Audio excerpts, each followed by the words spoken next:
sangue escorria lentamente pelas escadas do Palácio Imperial. O homem ajoelhado não gritava, talvez porque já soubesse que a dor daquela noite não terminaria com sua morte. Ao redor, soldados observavam em silêncio enquanto um carrasco aproximava uma lâmina curta. Não havia julgamento, não havia misericórdia, apenas um ritual político cuidadosamente planejado. Naquele império, um imperador não precisava ser morto para perder o trono.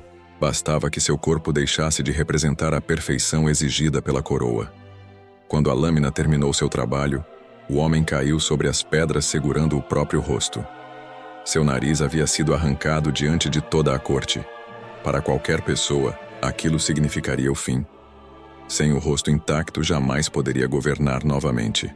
Era exatamente isso que seus inimigos acreditavam. Mas eles cometeram um erro.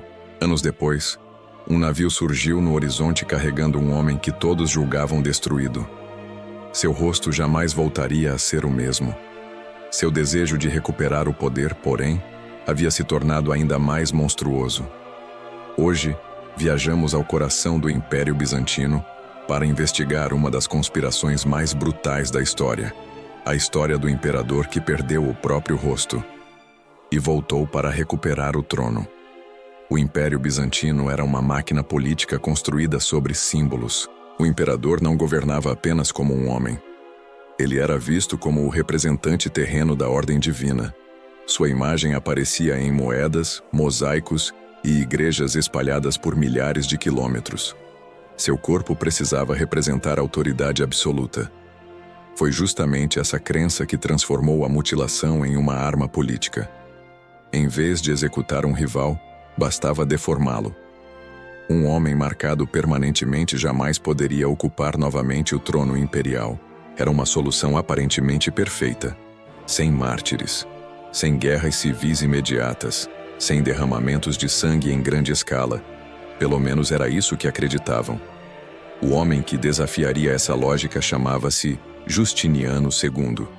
Ainda muito jovem, herdou um império gigantesco, cercado por guerras, revoltas internas e uma aristocracia que enxergava qualquer demonstração de fraqueza como oportunidade para conspirar. Justiniano possuía inteligência, coragem e enorme ambição, mas também era impulsivo. Sua maneira brutal de governar rapidamente criou inimigos dentro da própria elite. Altos funcionários, generais e membros da corte passaram a acreditar que o império jamais encontraria estabilidade enquanto ele permanecesse no trono.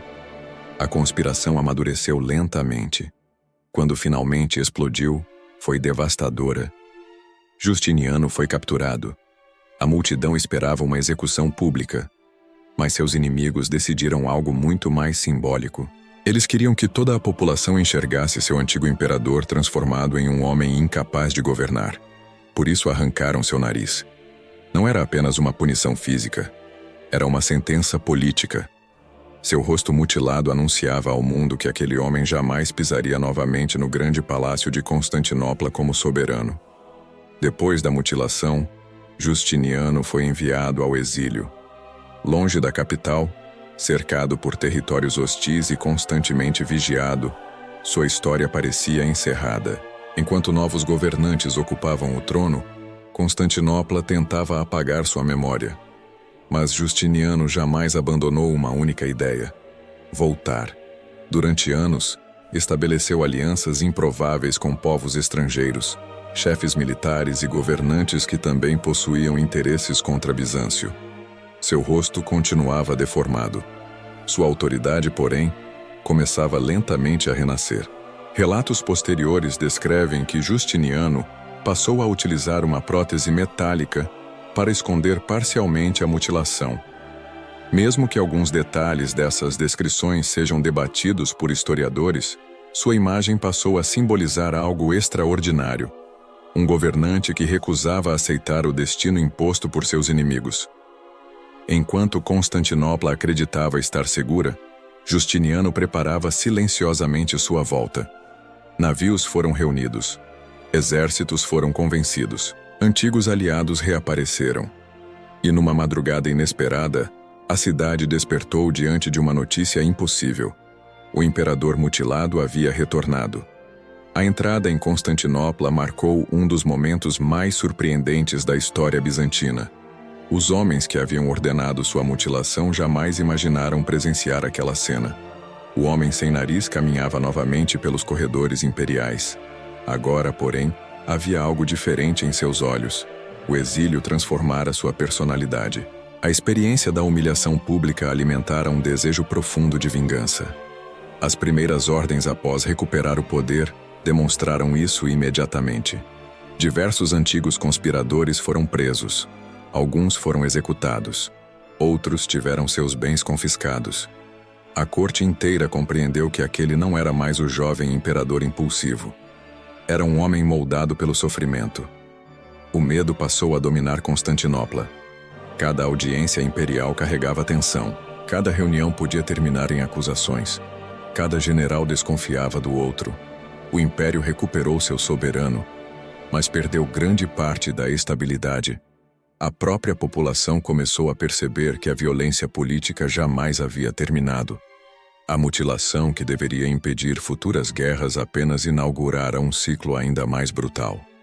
Justiniano governava como alguém convencido de que qualquer demonstração de misericórdia acabaria produzindo outra conspiração. Sua obsessão pelo controle aumentava diariamente. Prisioneiros políticos multiplicavam-se. Investigações secretas tornaram-se frequentes. A atmosfera da capital transformou-se em permanente paranoia. Era como se o próprio império carregasse uma cicatriz invisível. O corpo mutilado do imperador havia sobrevivido, mas sua confiança na humanidade jamais retornara. Alguns anos depois, novas revoltas surgiram. O ciclo de violência recomeçou. Justiniano foi novamente derrotado. Desta vez, seus inimigos decidiram não repetir o erro. O homem que havia provado que uma mutilação não bastava finalmente foi executado. Sua morte encerrou uma das trajetórias mais extraordinárias do mundo medieval. Durante séculos, a história do homem que perdeu o próprio nariz foi tratada como curiosidade política. Mas ela revela algo muito mais profundo. Em Bizâncio, destruir o corpo significava tentar destruir o direito de governar. Os conspiradores acreditavam que bastava deformar um rosto para apagar um imperador da história. Estavam errados. O homem que todos julgavam acabado chamava-se Justiniano II, um dos governantes mais controversos do Império Bizantino. Ele provou que às vezes a maior cicatriz não está na carne, está na memória. E algumas cicatrizes mudam o destino de um império inteiro. Se você gosta de descobrir os acontecimentos mais perturbadores da história do poder, inscreva-se no Medieval Decay. A cada episódio, desenterramos conspirações, rituais, doenças e tragédias que moldaram impérios inteiros. Histórias reais que parecem mais sombrias do que qualquer obra de ficção. No próximo documentário, atravessaremos outro império para revelar um novo evento que o tempo tentou esconder.